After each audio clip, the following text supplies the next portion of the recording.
nous nous rendons aujourd'hui chez Bertrand Duché à Bellegarde-en-Forêt, qui est batteur d'armure et je crois qu'il nous attend de pied ferme, si ce n'est de main ferme. Salut Bertrand. Salut Christophe. Nous sommes dans l'atelier de Bertrand Duché, qui est aussi capitaine de l'Hoste du Phénix, la troupe de reconstitution historique du XIVe siècle à Montron-les-Bains. Mais aujourd'hui, là en ce moment, Bertrand va nous parler de son atelier, de son travail de batteur d'armure, et il va nous dire quel est le nom de son entreprise. Alors Bertrand. C'est Berlioz Armouries. Berlioz Armouries, c'est une entreprise qui à la base été créée par mes parents, donc Jean-Pierre et Fabienne, qui était une entreprise de revente de matériel de reconstitution, d'armure notamment, comme celle-ci. Et cette entreprise qui m'a été du coup transmise par mes parents pour que je puisse avoir une activité professionnelle secondaire qui soit liée à ma passion pour la reconstitution historique. Et au final, cette activité professionnelle secondaire est devenue mon métier à temps plein, et depuis maintenant 2 ans, je fais plus que ça.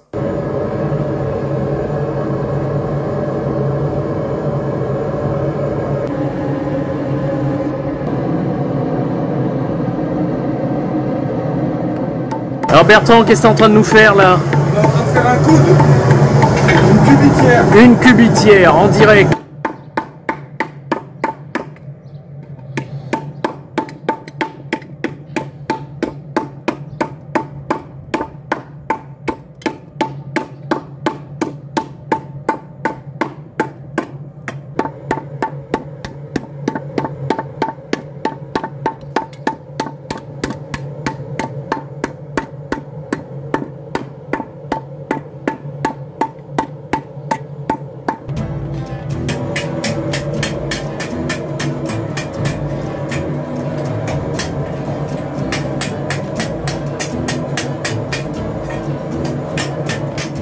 Bon, c'est un métier passion, je sais pas trop comment on le dit, tout a commencé plus petit, Ouais.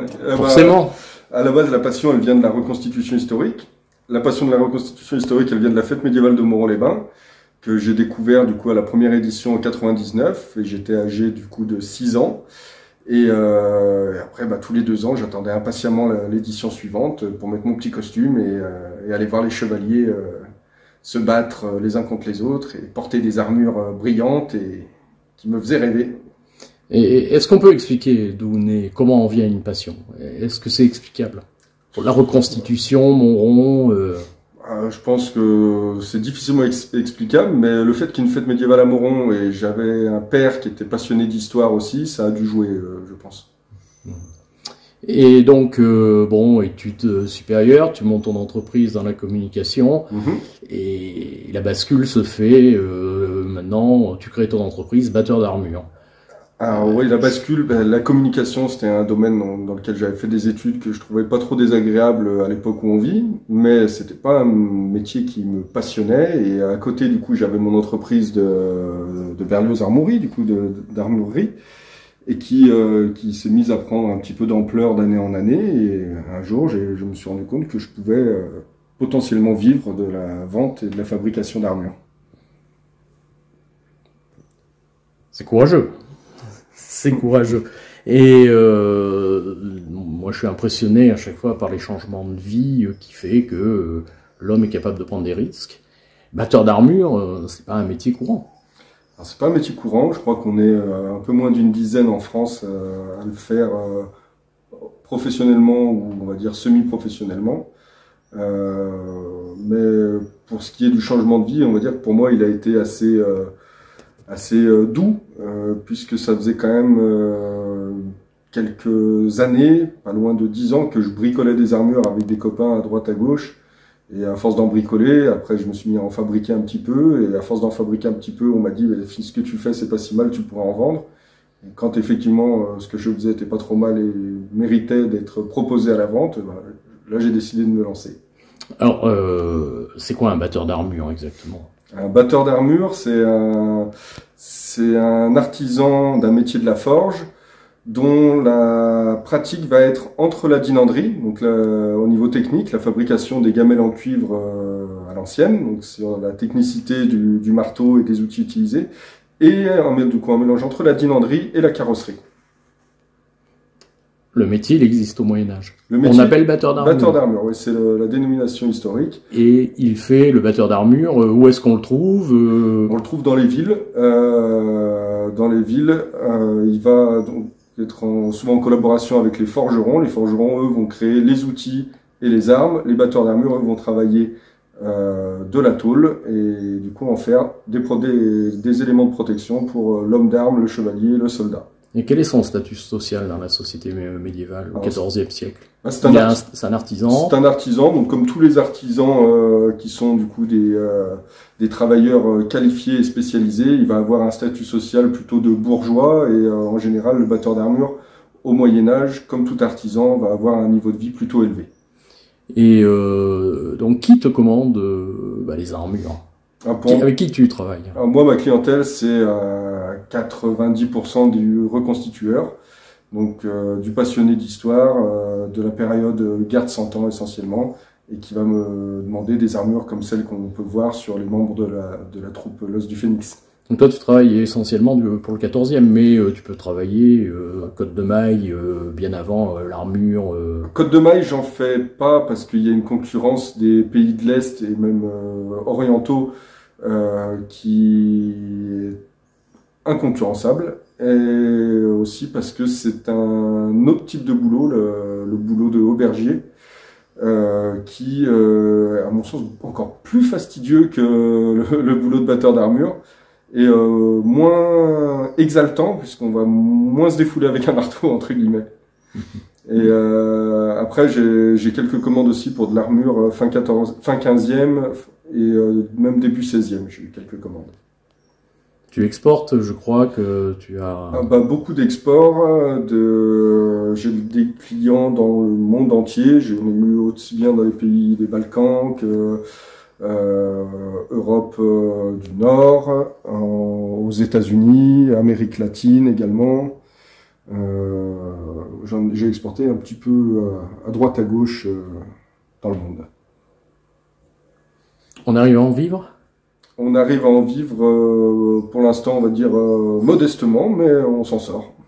Et donc, si j'ai bien compris, et je pense avoir pas trop mal compris, tu t'es formé, tu es autodidacte. Ouais. Il n'y a pas d'école de batteur d'armure, non, il n'y a pas d'école. Mais après, j'ai vu par des amis du coup qui font un peu de battage d'armure aussi, qui ont eu des formations de forge, notamment chez les compagnons, que ça leur quand même que grâce à ces formations, ils acquièrent une connaissance du matériau qui les fait progresser à une vitesse bien supérieure à la mienne sur le travail de batteur d'armure. Donc toi, tu as expérimenté depuis ton adolescence, et puis après des rencontres. Aujourd'hui, on a la chance de posséder YouTube, Internet et des vidéos, je suppose. Oui, même si je m'en suis pas bien servi, pas autant que j'aurais dû, parce qu'il y a certains batteurs d'armure, notamment un Québécois, Éric Dubé, qui fait des vidéos fabuleuses sur la fabrication de ces pièces. Et sauf que moi, j'aime pas apprendre via les vidéos, je préfère expérimenter par moi-même. Qu'est-ce que tu es en train de faire là, Bertrand? Donc là, je suis en train d'éliminer les petits plis qui étaient en train de se former sur les bords, pour pas les laisser progresser. Et si un pli se forme, ça va faire une déchirure plus tard en avançant sur le processus de forge.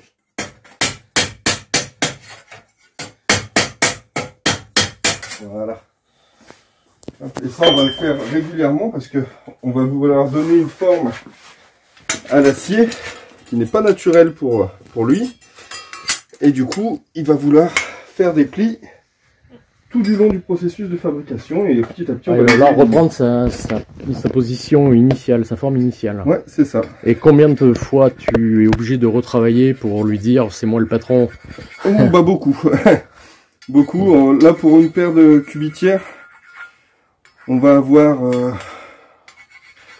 3 bonnes passes de forge, c'est-à-dire en 3 fois on va forger complètement la surface pour arriver à un résultat qui soit satisfaisant. Ouais. Tu peux nous dire ce qu'est une cubitière pour les non-initiés? Alors, cubitière, ça vient de cubitus, ça vient protéger le coude. D'accord, c'est une pièce d'armure qui protège le coude. C'est ça. C'est la même forme, à peu de choses près, le même travail que sur une genouillère, sauf que c'est plus petit. Et la cubitière, elle apparaît à peu près quand? À quel siècle? Au XIIIe siècle. Au La première cubitière sans mouchoir, donc sans cette partie d'ailette qui vient protéger la chenille du coude, on en voit apparaître dès le XIIIe siècle. Donc celle-là avec les ailettes, on est plutôt au XIVe? C'est ça. Et ce modèle en particulier, que j'ai patronné, c'est pour faire une reproduction des cubitières du bras d'armure de Charles VI qui sont conservés à la cathédrale de Chartres. D'accord, Charles VI, le roi fou. De 1380 à 1422, son règne. Qui se prenait des fois il se prenait pour un personnage en verre des fois. Non, ça, je t'avouerai que je ne sais pas trop des tenants et les aboutissants de sa folie. Et là, tu nous fais quoi là avec la craie? Alors là, je fais juste des repères pour trouver le centre à peu près de ma cubitière pour que ma forme soit régulière.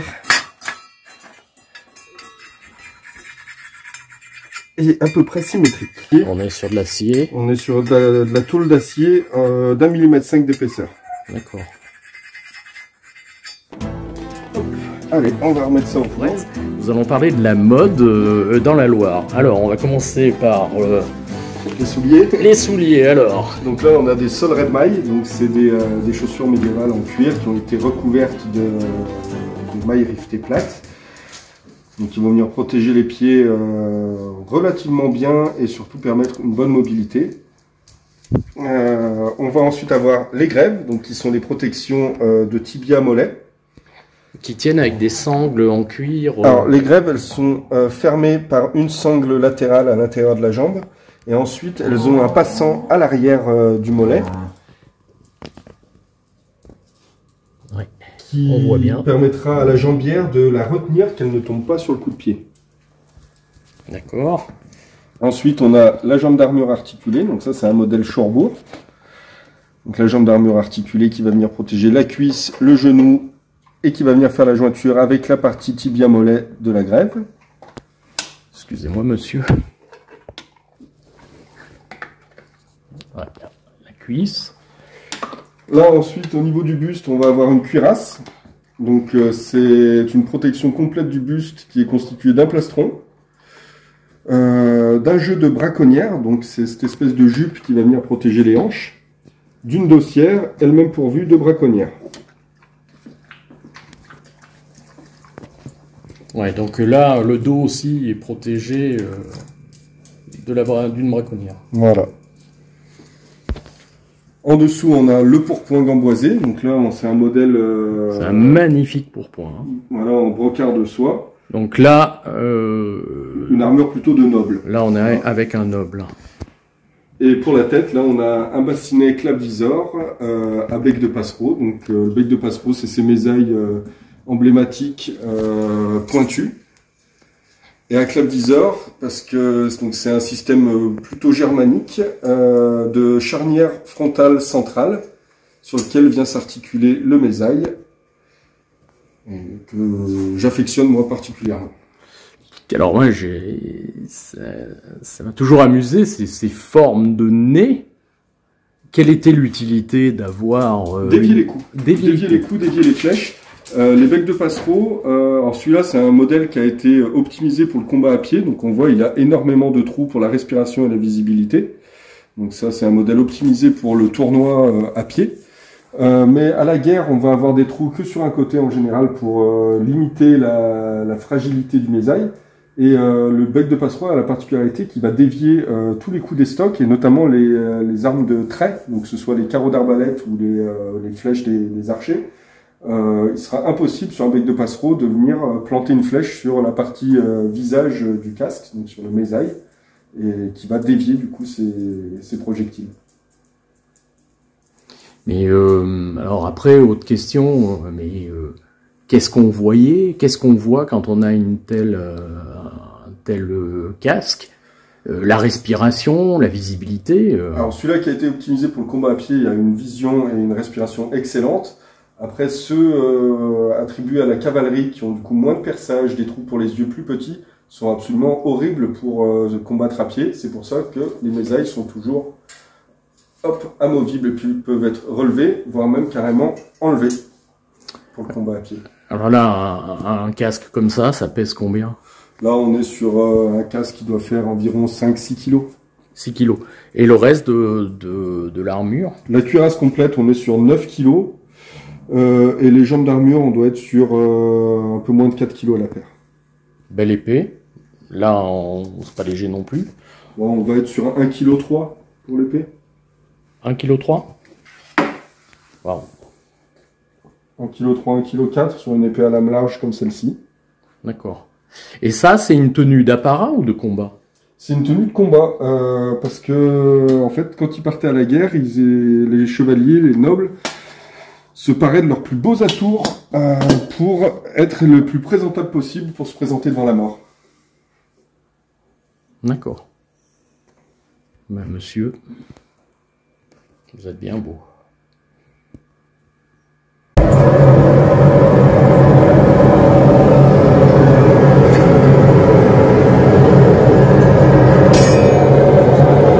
Tu en chauffes à combien de degrés, combien de temps? Voilà, en fait, on va juger ça à la couleur. On va essayer d'arriver à un beau rouge cerise, voire orange même.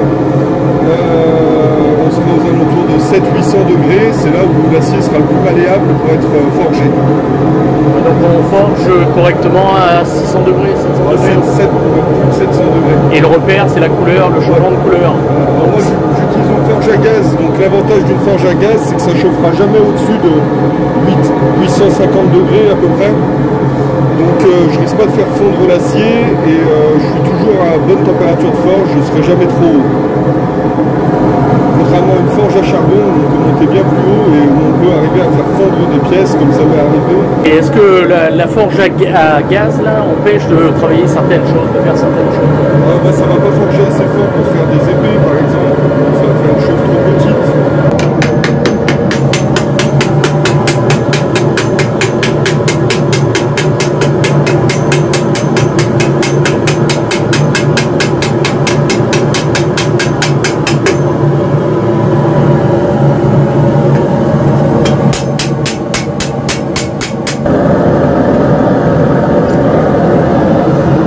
Combien d'opérations y a-t-il pour fabriquer une cubitière? On va avoir une dizaine d'étapes. Là on en est à la deuxième. Ouais. C'est les premières étapes sont les plus courtes et ce sera la troisième et la quatrième qui seront les plus longues. Donc il faut une demi-journée pour une paire de cubitières. On va dire une journée complète pour vraiment finir le polissage, la mise en place des sangles, tout ce qui sera fabrication des boucles, les petits détails de finition, les choses comme ça.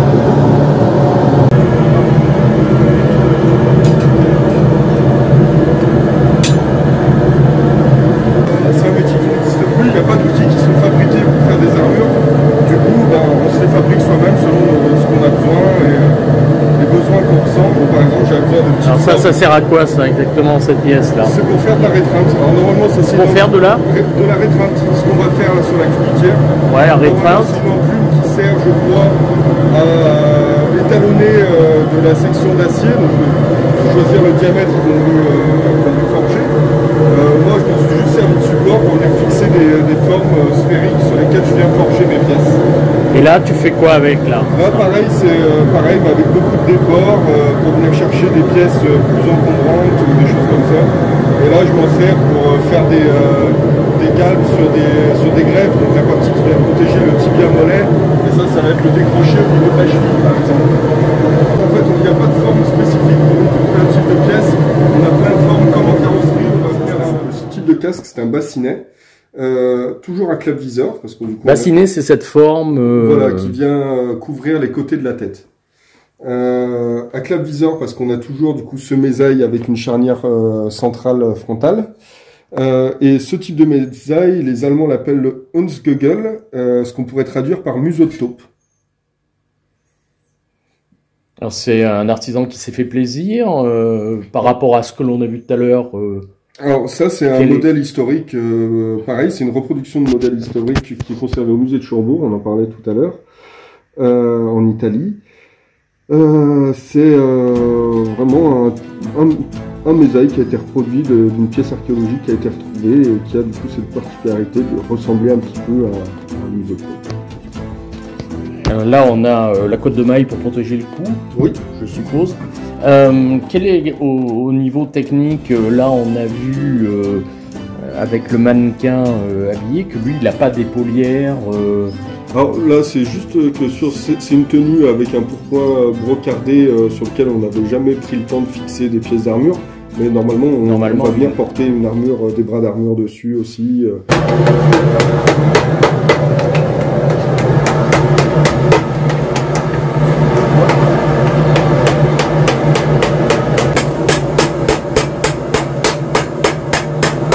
La rétreinte, c'est un procédé de forge, c'est-à-dire qu'on vient rabattre la matière sur elle-même pour l'obliger à se galber sans s'étirer.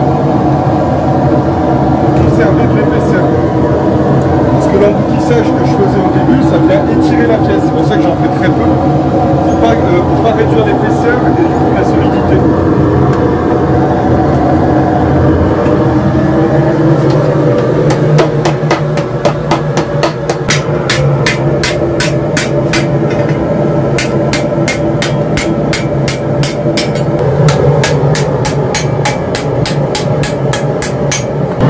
Là, avec la couleur, tu es capable de dire on est à 800 degrés. Là, à peu près, je suis pas expert encore en la matière, mais là, ouais, on est aux alentours des 800 degrés quand on arrive à un bel orange vif comme ça.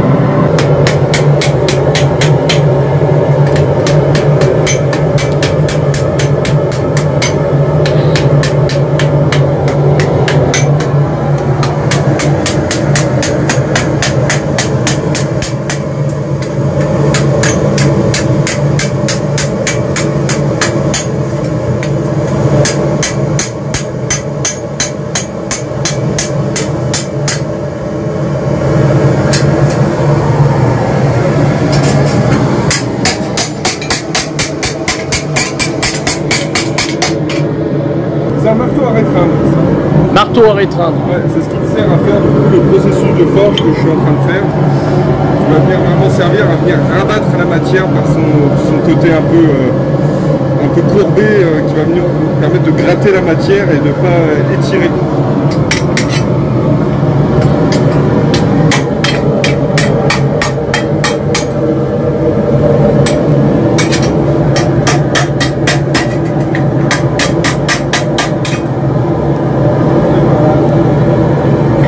On est pas mal, il a dit le chef. On est pas mal. On est pas mal. Là, on peut considérer. Là, changement de marteau. Ouais, on va régulariser un peu.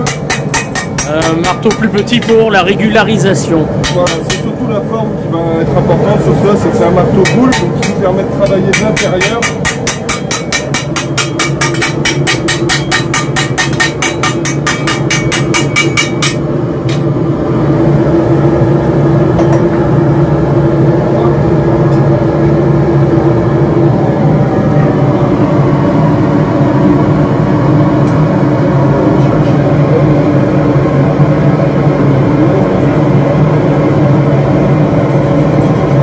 C'est un métier où on transpire.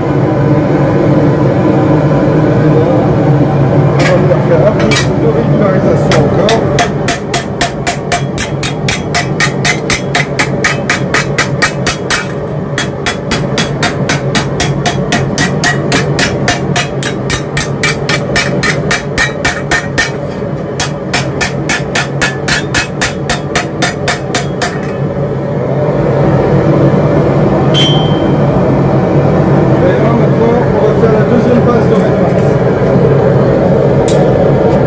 Là, tu disais, tu attaques la deuxième phase de... La deuxième passe de rétreinte. Donc on va faire exactement la même chose qu'on vient de faire pour accentuer la forme et arriver du coup au résultat final qu'on veut, c'est-à-dire quelque chose comme ça.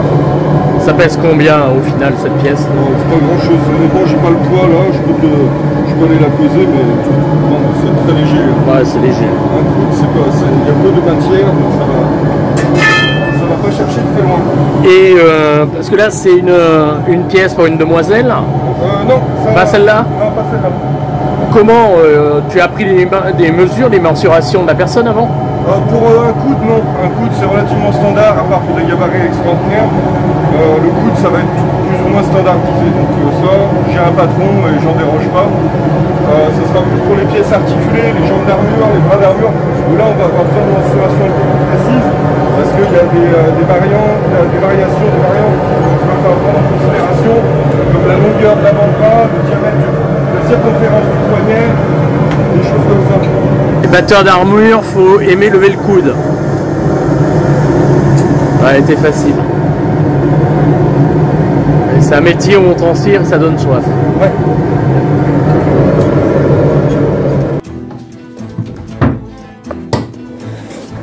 Ça, je suis content.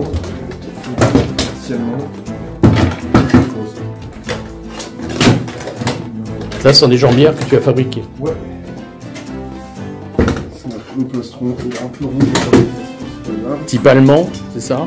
Italien celui-là. Celui-là il est type allemand. Ça c'est joli, elles sont pas de moi.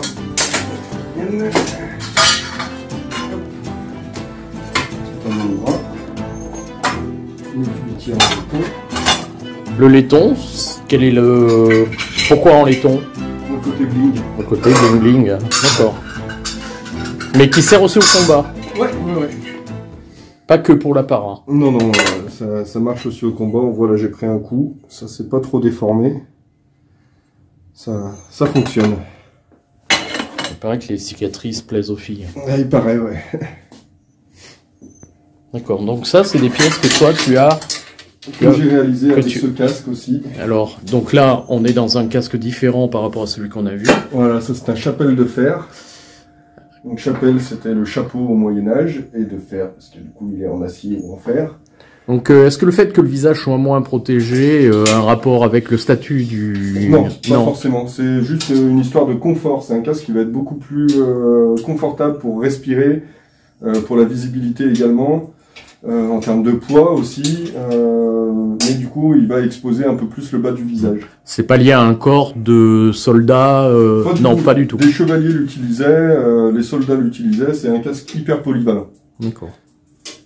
Ça c'est un plastron germanique dit Kastenbrust que j'ai réalisé du coup pour moi-même et dont je suis particulièrement fier parce que j'aime beaucoup cette forme avec ces nervures qui viennent affiner la forme du plastron. Ça, c'est un plastron, on voit à ces marques-là, qui a été forgé au charbon, sur une forge à charbon. Donc il a été forgé vraiment traditionnellement. D'accord. Et tu me disais qu'il devait y avoir une respiration au niveau de la poitrine. Oui.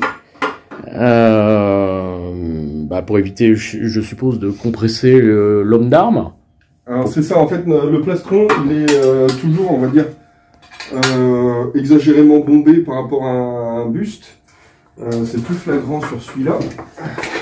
Alors c'est pas pour y ranger un gros ventre, parce que le plastron va se porter plutôt au niveau de la poitrine. C'est pour avoir une zone d'air entre la cage thoracique et le plastron. Et c'est cette zone d'air qui va venir amortir les chocs en cas de coup violent, que ce soit un coup de masse d'armes, de marteau ou autre arme vraiment de choc, une arme de concussion. C'est cette zone d'air qui va venir protéger les organes vitaux de l'onde de choc. C'est pour ça que les plastrons sont toujours très bombés au niveau du buste. D'accord. Voilà, après, en autre pièce que j'ai réalisé, là, on a un exemple de canon de bras, donc pareil, qui vient venir reproduire les galbes de l'avant-bras. Là, c'est une paire de coudières comme celle qu'on a vue tout à l'heure, mais qui ont été forgées dans de la tôle laiton. Donc, plus tendre, mais ça se travaille complètement différemment de l'acier. Donc, on va le travailler à froid et le recuire pour le ramollir. On va le chauffer pour le ramollir, attendre qu'il refroidisse et le travailler à froid. Sinon, il va déchirer. Pareil, des rouelles qui vont venir se porter sur les épaules ou sur les coudes. En laiton également. Quelqu'un qui porte des rouelles, c'est parce qu'il n'a pas les moyens d'avoir une armure complète. C'est une pièce d'armure qui va venir souvent en complément d'une armure complète.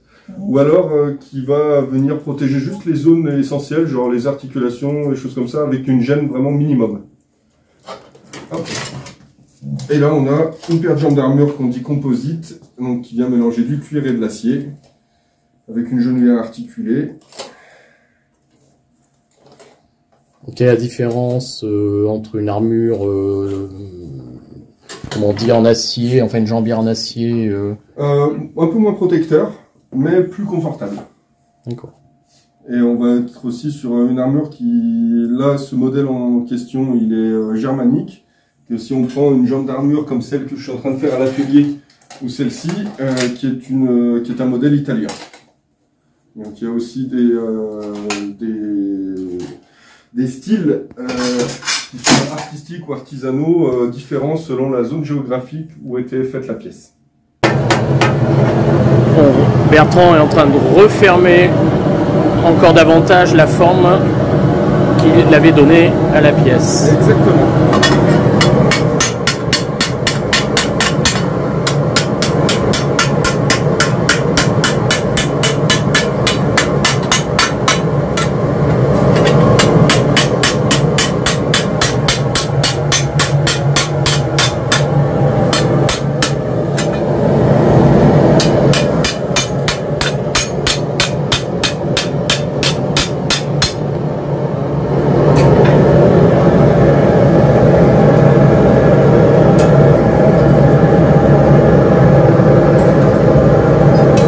Là, Bertrand nous montre la même pièce une fois terminée, avec un polissage pas encore terminé.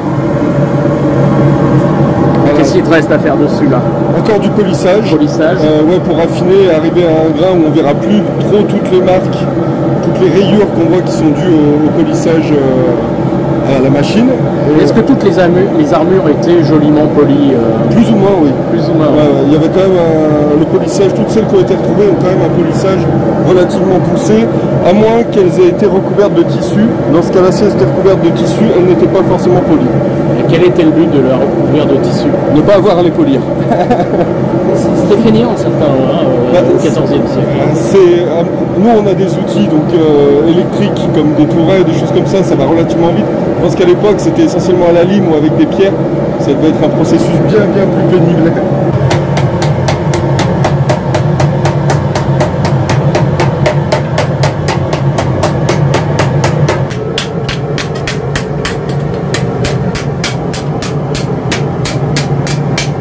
C'est un métier physique. Ouais, un peu. Surtout pour le bras qui frappe et les articulations de la main qui tiennent la pièce. Parce qu'on se prend tout. Les vibrations, entre autres. On prend plus de mauvaises vibrations qu'en forge traditionnelle où on va bien frapper de la section d'acier qui va renvoyer le choc. Là, la tôle, elle se déforme et elle nous renvoie des vibrations. Le batteur d'armure, il vibre. Ouais. Quel est le rôle de l'ailette au XIVe siècle? C'est venir protéger la saignée du coude. Donc on va avoir cette partie d'ailette qu'on appelle un mouchoir qui va arriver à l'intérieur du coude et qui va prévenir du coup la zone tendre qu'on a dans le pli du coude. Donc l'ailette protège les zones tendres à l'intérieur du coude. Et qui est une zone qu'on ne peut pas protéger avec de l'acier sans handicaper la mobilité du combattant. Voilà.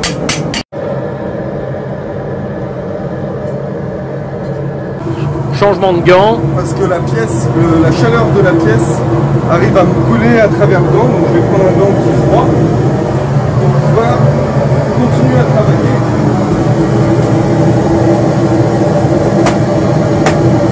Donc pour un gant qui est froid.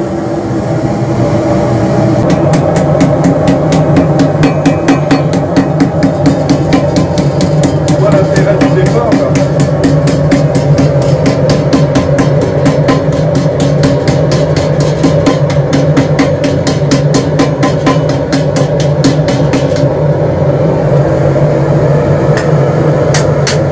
C'est un métier qui rend marteau aussi. Hein. Est-ce que tu as compté le nombre de coups? On me demande souvent, mais non. Il faudrait que je mette un compteur. Cette paire sera pour Michael Chazot, qui va commander une paire de bras d'armure laminaire composite avant-bras en cuir avec des lames d'acier et des gouttières en acier, type Charles VI. D'accord, donc spécial dédicace pour Michael Chazot. C'est ça. Saint-Quentin-Falavier, l'Escossor. Exactement. C'est lui qui n'a pas voulu venir aux fêtes médiévales animées au collège de Saint-Germain-des-Fossés parce qu'il travaille en semaine et il ne peut pas venir s'amuser avec sa troupe dans notre collège. Vraiment trop sérieux, c'est une honte. Aucun effort. Aucun effort. Il y a l'os du phénix qui se défoule sur l'Escossor. Tiens. Et là, t'as pas mal. Ça le fait rire. Il se moque en plus. Ah bah évidemment.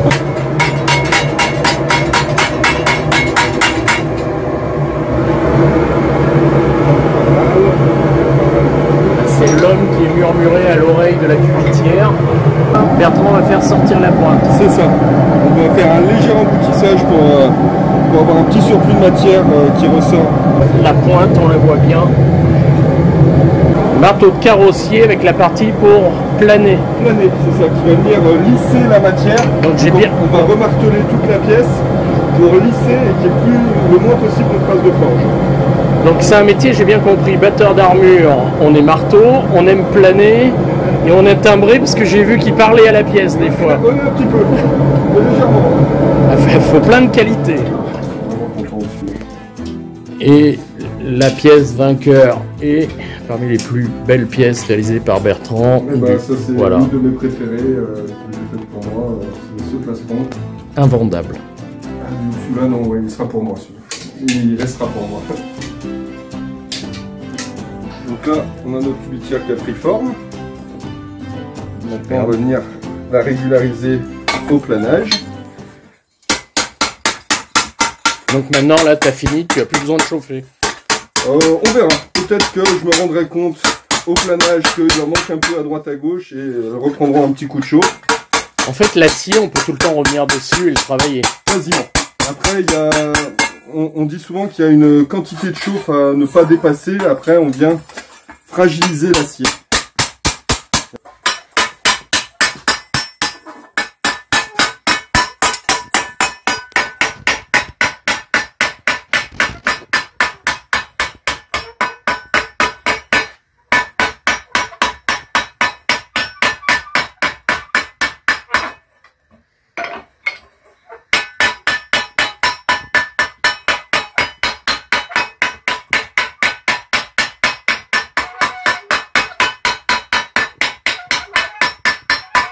Il est encore à 150-200 degrés pour ce long qu'on a éteint pour la sortie de la forge il y a quand même bien 5 minutes.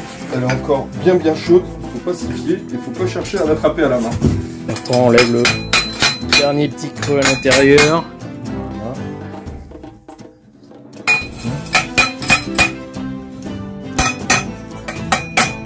Petit dernier travail sur la régularité.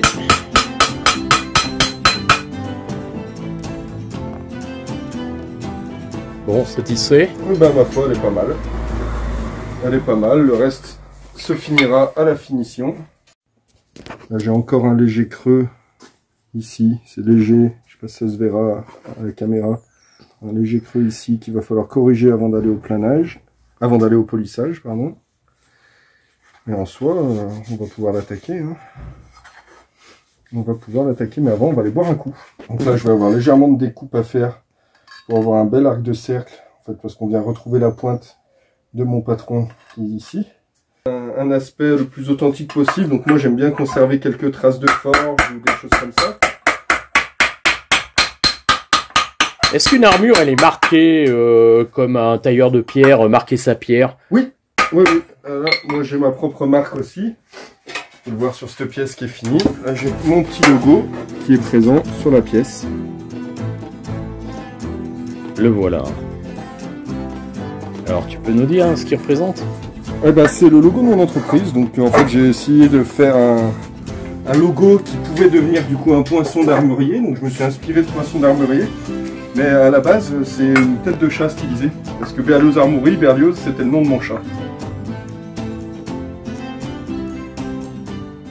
Mais on a l'impression que les outils restent relativement les mêmes en fait. Oui. À part pour tout ce qui est pour faire de la découpe, du polissage, où maintenant on a des outils électriques. Au final, le travail de l'acier, ça se fait au marteau, hein, donc on va avoir différents types de marteaux pour les différents travaux, comme ils avaient à l'époque. Certains marteaux qu'on va se faire soi-même, qu'on va faire à des forgerons spécialisés. Oui, en fait, les outils modernes permettent d'aller plus vite et d'éliminer un peu la fatigue musculaire ou physique dont on parlait tout à l'heure, qui existe quand même. Voilà, c'est ça. Les outils modernes, en fait, ils vont faire gagner du temps et de l'énergie sur des étapes pas intéressantes, j'ai envie de dire, comme la découpe. La découpe de la pièce, une fois qu'on l'a patronné, tracé sur notre tôle, le moment où on la découpe, c'est pas le moment du travail le plus intéressant. Une disqueuse, ça va permettre de le faire relativement rapidement. Je dis relativement parce que c'est bien assez fastidieux comme ça aussi. Le polissage, pareil, c'est pas à mon goût en tout cas l'étape la plus passionnante. Moi j'aime bien la mise en forme, là, ce que je suis en train de faire, qui s'apparente presque à de la sculpture. Parce que là je suis sur une forme ronde et je viens faire une pointe, donc ça c'est rigolo, parce que je viens jouer avec la matière. Quelles sont les sources? Est-ce qu'on a des sources sur la forge médiévale? Alors des sources, il y en a. Sur le battage d'armure, relativement peu d'iconographie. Mais on voit des marteaux. Bah, j'en ai un justement, celui-là. C'est un modèle de marteau qu'on voit beaucoup sur les enluminures du XVe siècle. Et pour la bonne raison que c'était un véritable marteau du XVe siècle. Un marteau d'armurier. Donc il est en fer pur avec juste les pannes en acier rapporté et soudé à la forge. On voit des marques de soudure. Ici et là. Et ça, c'est un marteau qu'on m'a offert et qui apparemment sera du XVe siècle. Et toi, tu travailles sur quoi donc quel document? Donc les enluminures? Sur les techniques de forge, c'est de l'expérimentation. J'ai un ami qui s'était lancé dans le battage d'armure avant moi et qui avait des notions de forge et qui m'a appris du coup la base de la rétreinte, donc ce qu'on a vu aujourd'hui avec la cubitière. Donc cet ami c'est Sanguin le Haumier, je ne sais pas si tu l'avais rencontré à la fête médiévale. C'est lui qui m'a appris le b.a.-ba du métier et après c'est de l'expérimentation sur les techniques pour arriver aux formes qu'on retrouve, que ce soit sur les gisants, sur les pièces archéologiques aussi, sur les enluminures aussi parfois, même si c'est des sources iconographiques à prendre, on va dire, avec des pincettes, étant donné qu'elles ont été dessinées par des gens de l'époque et on ne sait pas s'ils ont voulu reproduire vraiment ce qu'ils voyaient ou est-ce que c'était une interprétation de leur part. Donc voilà, on va plutôt se baser sur les pièces archéologiques et les gisants. Et est-ce qu'on a retrouvé des armures du 14e par exemple? Oui, notamment en Italie, au musée de Cherbourg, il y a une très belle collection d'armures de la fin du XIVe siècle, qui sont d'ailleurs les plus connues dans le milieu de la reconstitution, les armures type Cherbourg. Donc on est sur de la fabrication italienne de la fin du XIVe siècle, c'est vraiment des pièces d'orfèvre magnifiques. Donc là ce qui est rigolo c'est la façon de faire la pointe, c'est que je me suis mis sur une forme ronde et j'ai réussi à sortir une pointe relativement vive. Et quand on regarde à l'intérieur, on ne voit pas forcément la pointe, ça montre bien qu'on a une quantité de matière assez intéressante et importante au centre de la coudière et qui nous assure du coup qu'elle est relativement solide. Et qu'on n'a pas étiré la matière durant le processus de forge. L'armure était entretenue. Oui, alors pour ce qui est des nobles, c'est pas forcément eux qui devaient l'entretenir, ils avaient leurs écuyers, leurs pages qui devaient s'en charger pour eux, ou alors encore des fourbisseurs, donc des personnes dont le métier était l'entretien des armes et armures d'une garnison ou de son seigneur. Et une armure, bon, après ça te gêne.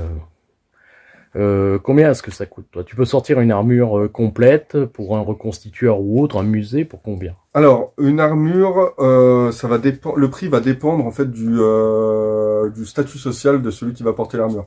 Une armure de soldat, on peut tabler sur une armure relativement complète à partir de 3000 €. Pour du chevalier, on va être plutôt aux alentours des 5000, 6000 €. Ça, ce sera pour des armures de la fin du XIVe siècle, du début du XVe siècle. Et après, on part sur du fin XVe siècle, début XVIe siècle. On est sur des créations qui sont beaucoup plus complexes techniquement. Et là, je dois avouer que je ne suis pas capable d'évaluer le boulot pour la simple et bonne raison que j'en ai encore jamais fait.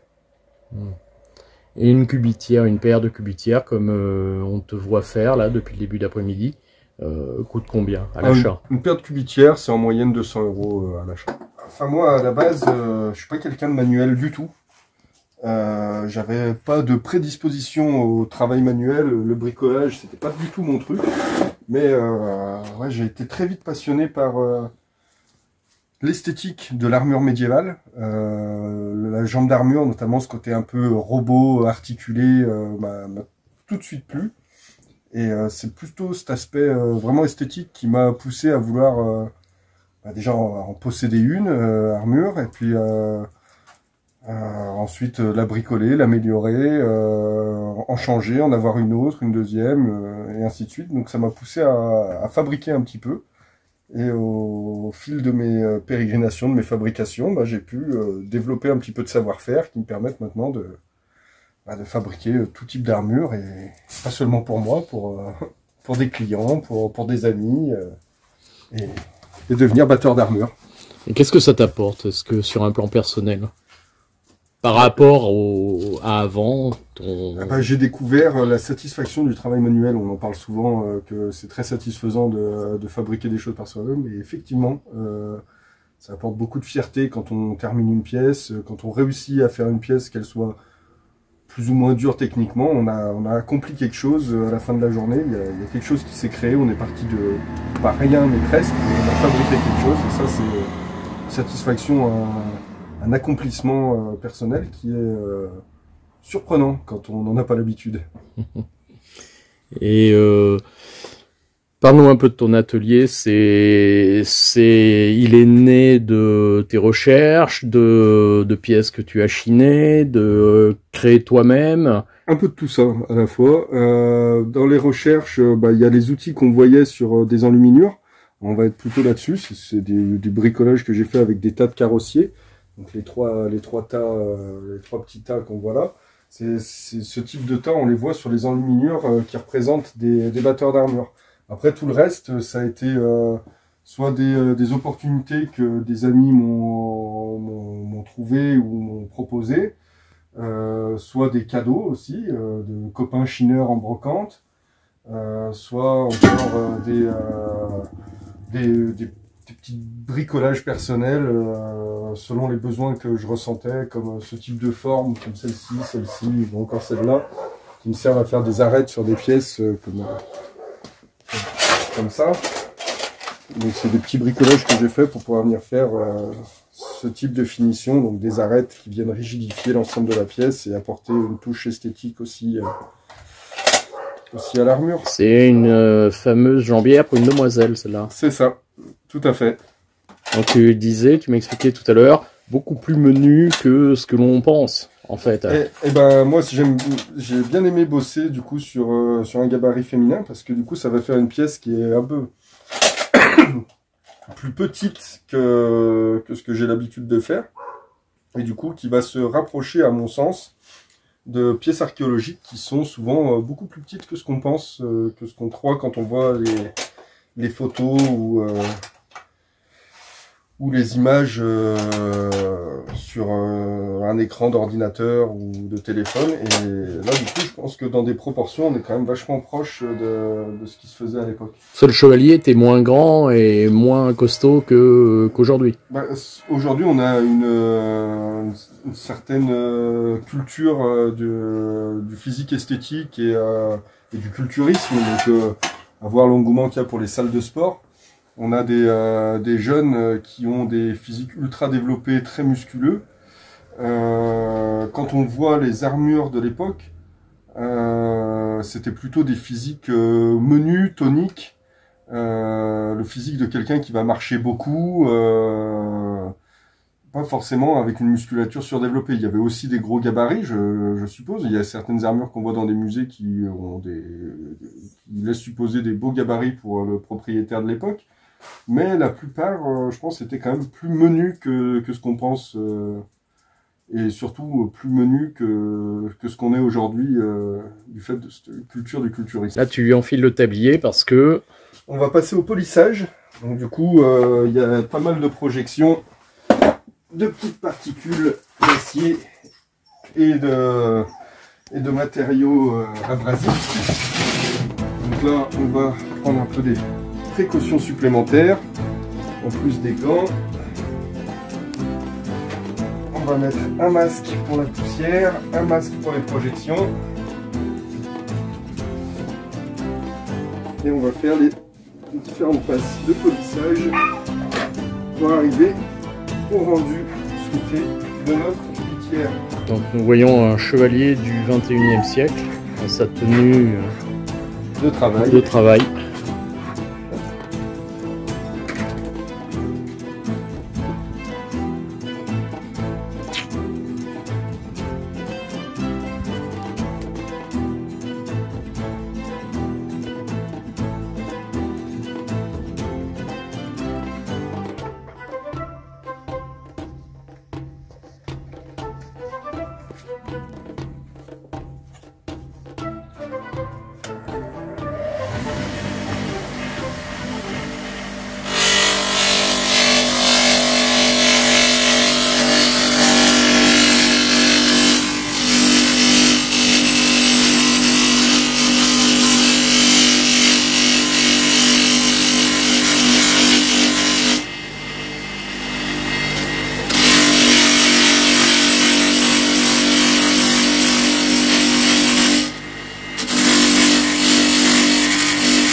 Le matériau, nous, il est assez simple, moi, dans mon métier, c'est qu'on va acheter de la tôle, donc de l'acier en feuillard, en feuille.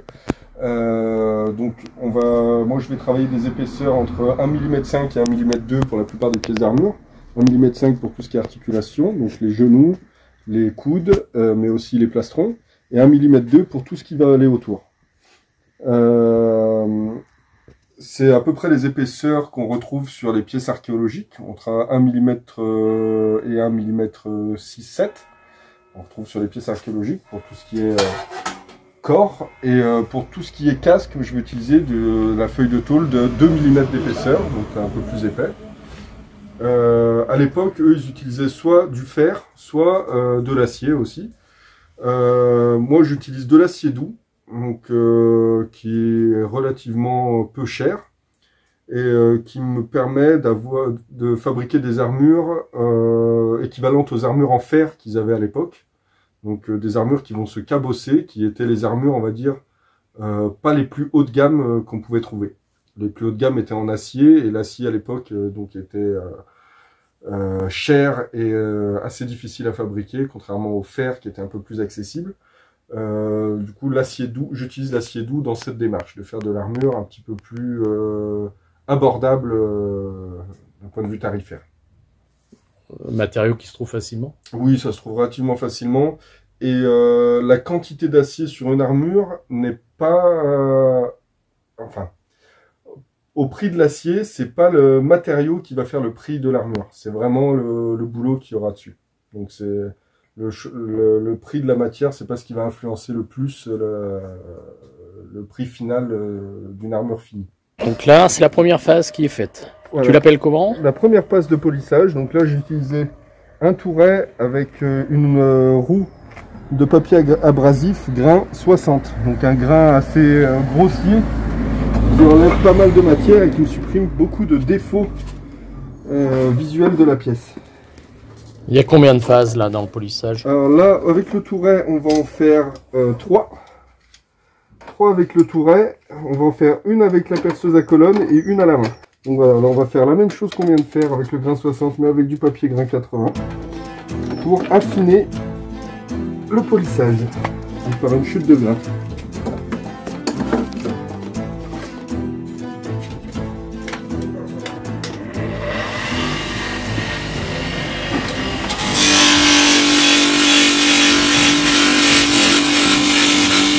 Alors, polissage affiné, toujours, tu dis toujours un peu grossier. Ouais, toujours un petit peu grossier, là on va venir recouper ensuite. Ça brille après la troisième passe. Ouais. Wow. Donc là on va venir reprendre la courbure là. Donc là la courbure te plaît pas. Voilà, il y a cette pointe au milieu qui n'est pas terrible. Le bord qui est un petit peu irrégulier du fait du martelage. Donc on va venir reprendre ça par émérisage. Donc à la disqueuse. T'as T'appelles ça le mérisage. Émérisage. Émérisage. Et on va venir du coup meuler tout ça. Avec la disqueuse.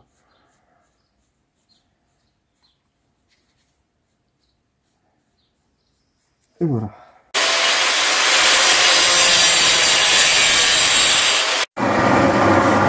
Dernière phase de polissage.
Moi Bertrand, comment ils faisaient? Parce qu'ils n'avaient pas de meuleuse à l'époque. Non. Comment on faisait au 14e hein? Avec des cisailles, avec des burins, on se faisait chier. Donc là, c'est la dernière phase maintenant? Ouais, la dernière petite passe de polissage. Donc on va prendre ça. Donc là, c'est quoi que tu amènes ton avec toi? C'est de l'huile, donc comme du WD-40, le bien connu. Voilà, donc tu passes de l'huile. Voilà. Et je vais venir frotter avec un Scotch-Brite très abrasif en faisant des mouvements circulaires pour casser le grain des machines très rectilignes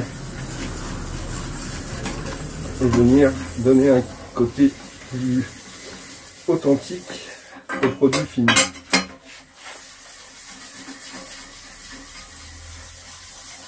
Donc c'est à ce moment que Michael Chazot, qui va acheter la coudière, a une petite larme parce qu'il est ému. C'est ça.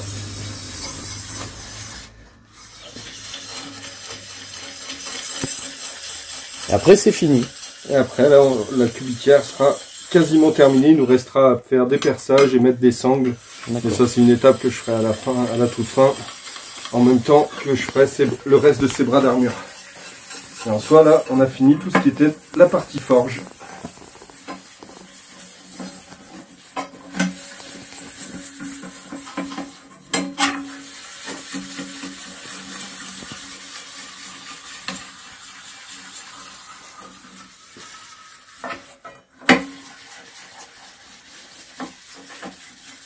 Et voilà.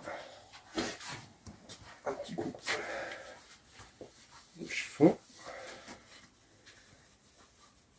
Et on a notre produit fini. On va reprendre depuis le début, Ouais. la pièce d'origine et on va faire un beau avant-après. Voilà.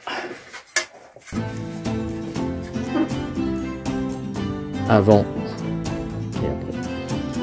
Magnifique. Le sourire. Voilà, de l'artisan heureux. Ouais, bien content.